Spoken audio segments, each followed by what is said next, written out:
Before I begin this review, I will say outright that just because a character dies or something else happens that may result in jumping the shark does not mean that I will review the episode. If they're able to kill a character off with tact and grace, then the episode is immune from my scorn. So, did Family Guy kill off Brian with tact and grace?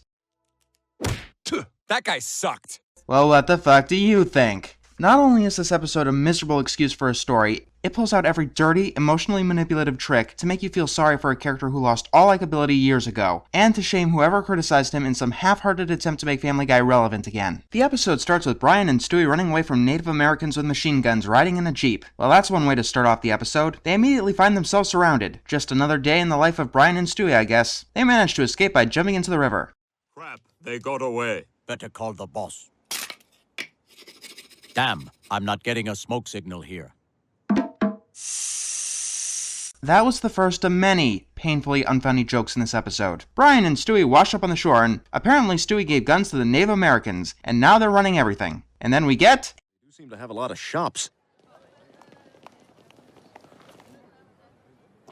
Stereotypes do not equal humor! I suppose the worst part that this feels like it's both ripping something off, and it's going on forever. Yeah, the first part of the episode here is ripping off Road to the Multiverse. Stewie's return pad isn't working, so we're going to stay on the note and keep ripping off Road to the Multiverse. They decide to go find alternate Stewie and use his time machine.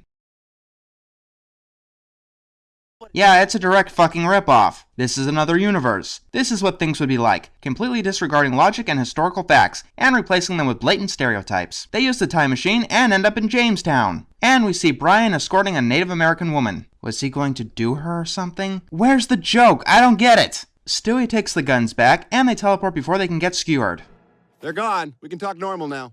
Oh, so all those stereotypes earlier were just for the camera. I get it. Then we get another offensive joke. You know, gotta insult the Native Americans one more time before that whole plot is completely forgotten about and never referenced again in the episode. 5 minutes have gone by, and the only thing that we've established is that Stewie decided that the time machine is more trouble than it's worth. Alright, now we're getting into the meat of things here. Going into this episode, chances are that you knew that Brian was gonna get killed. Hell, they wouldn't do something like this and not hype it into oblivion. I can hear the writers going, yeah, we're really gonna do this shit. Do you think we're ballsy now? We're gonna kill off one of our characters, and we're not gonna give ourselves a way out of this. Considering Stewie kills Lois, and Lois kills Stewie, they've always got a way out of anything. Just to make sure they hammer in the point, they're really going all the way in order to make you think that they can't bring Brian back. This is like the end of an era.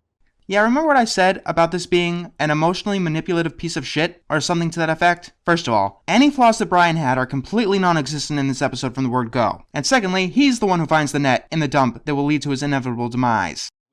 God, look at this day, huh?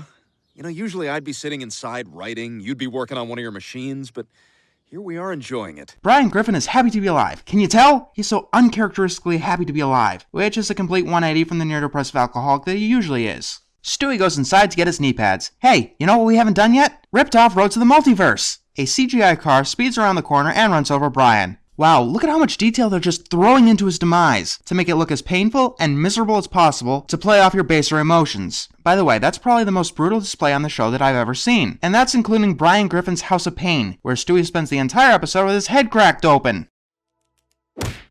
That guy sucked. Brian's in a bit of misery right now. You probably couldn't tell, so they needed to throw in that little gag to help you know that this death is indeed quite tragic. Bite me! They take Brian to the vet.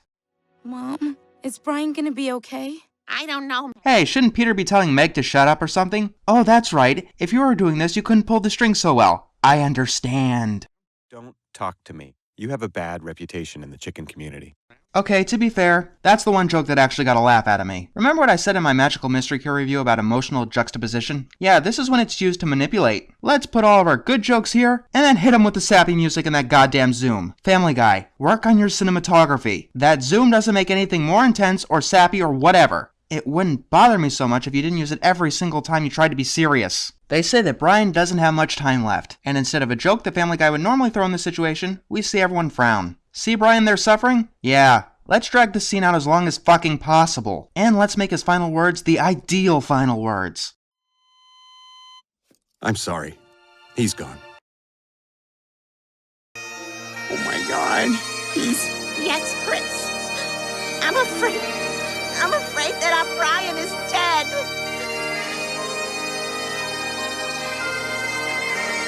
Okay, two thoughts. Number one, I'm just gonna play this. You are the worst person I know. You constantly hit on your best friend's wife. The man pays for your food and rescued you from certain death, and this is how you repay him? And to add insult to injury, you defecate all over his yard. And you're such a sponge. You pay for nothing. You always say, "Ooh, I'll get you later," but later never comes. And what really bothers me is you pretend you're this deep guy who loves women for their souls when all you do is date bimbos. Yeah, I date women for their bodies, but at least I'm honest about it. I don't buy them a copy of Catcher in the Rye and then lecture them with some 7th grade interpretation of how Holden Caulfield is some profound intellectual. He wasn't.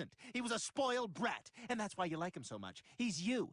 God, you're pretentious. Those two Bryans are not the same character. This one is a perfect saint who never did anything wrong and must have our sympathy. If Brian died by, say, alcohol poison or blowing his brains out, the more likely methods of death, what would change? Well, for one, things would progress naturally rather than this forced trite. My second thought is that a previous episode said that Brian would die by eating chocolate out of the garbage. Here's the really funny thing. Family Guy has been known for having extremely strong continuity. You know, one-off gags being used later for full episodes. So here's the question on everyone's mind. Is this change permanent? Fuck no. It doesn't even last to the end of the episode, and I'll show you why. Obviously, Stewie wants to rebuild the time machine to save Brian. Oh, by the way, all that sap left our episode's racism joke quota a little low. Apparently, the writers are making sure that we believe Brian ain't coming back. There was only one guy who made an important part of the time machine, and he's dead. Maybe.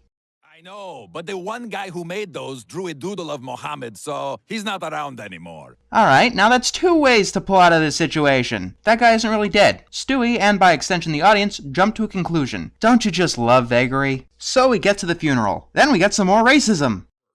You find the man who did this. Ma'am, You what's bring your him to relationship to justice. Brian? You make sure this Are you sure angel you're at the child right didn't die for nothing. This actually brings up an interesting point. A lot of people suspected that Brian was outright murdered. After all, the CGI car had no license plate. And who would want to kill him? Glenn Quagmire. The person who was used as a pulpit for all the criticisms against Brian. Look at how much of an asshole he is. And by extension, this is what people who didn't like Brian as a character must act like. Yeah, I know there's a major elephant in the room right now about me and a video that I made a while back. I did that to let people know where I was emotionally, not force people to cry. But yes, because of my past, this episode is extremely hard to watch in its own right. Because, in essence, this episode is just taking you through the death of your pet, not the death of a character on the show. We cut to a month later where not much else has changed. Chris is still an idiot, and everyone is missing Brian. I'm starting to think the only way to stop missing Brian is to get a new dog. No, time is the only way to get over it. And you need a lot of it. Getting another dog, even in 1 month, can make the problem worse. You wait until you're over it, and then you get another dog. But it's not like you're trying to teach this lesson. Lois is just an emotionally dead idiot. All right, guys, time to find a new family dog. Wow, you sound like you're trying to dispose of a body. They find a new dog. This is Vinny. He's an amazing dog. He can stand on 2 legs, talk, spout liberal agenda, you know, everything that Brian could do, and insult Italians at the exact same time. Can you imagine? Reaching their racist joke quota each episode would be a breeze from now on. This is what we in the real world call taking the easy way out. Now killing Brian is pretty much moot. Speaking of meeting the racist joke quota. All right, this is good. This is good. Hey, you guys got a good bang of broadcasts, you know that? Vinny, you must be starving. What can I make you for dinner? Are you kidding? You're a hard-working lady. So tonight, I'm gonna make you dinner. Hey, it's kinda like that episode where the Griffin family got a new dog that was pretty much perfect. You know, The Tale of Two Brians, where they were concerned over Brian's age and knew that it would be time soon. Then we get a really, really interesting cutaway joke. I mean, crucifixion seemed great at first, too. Why are you doing that? 'Cause I'm mad at this guy? I'm mad at this jar of pickles I can't open. Nail it up! What's the joke? How is nailing a jar of pickles to a crucifix a bad idea? The worst that would happen is that the jar breaks. I don't get how that's anything more than slightly inconvenient. Normally these jokes end with starting the plague or something. It seems that Peter and Vinny are good friends. Stewie, however, is hesitant to befriend Vinny. Kinda like that other episode that I just referenced. Stewie once again tries to get rid of the family's new dog. This time, though, it's the racist edition. Of course, Chris ruins it. Chris, what are you doing? Call me a creep, you piece of crap. A reference from some previous episode, I'm assuming. Yeah, you can only get this joke if you start watching Family Guy again, guys. Hey, Doonesbury, how about a joke that ain't for fancy millionaires? He's Italian, couldn't you tell? Vinny comes outside, and this episode thinks that it can redeem itself with a sob story. Vinny lost someone, so that makes it all okay. Isn't that touching? Riddle me this. Why do I feel so much more when Muriel finds courage on the side of the street, but I feel almost nothing here? Maybe it's because Vinny is nothing more than an Italian stereotype. Maybe it's because nothing in this episode progresses naturally. It tries its damnedest to wring as much emotion out of you as possible. I've read sad fics that kept more dignity than this episode. It's abysmal, forced, and quite frankly, rather disgusting. You know, when I reviewed Arthur's Big Hit, a lot of people said that they were glad that DW got hit. I expect the same sort of thing to happen here, just not to the same extent. Kill Brian in the most brutal way possible, make them feel as sorry as possible for him, replace him with an incredibly annoying character, and just wait for them to beg to get Brian back. You know what? I think I believe the whole murder theory. You want to know who I think was in that car? Seth MacFarlane himself. He had the means and the motivation.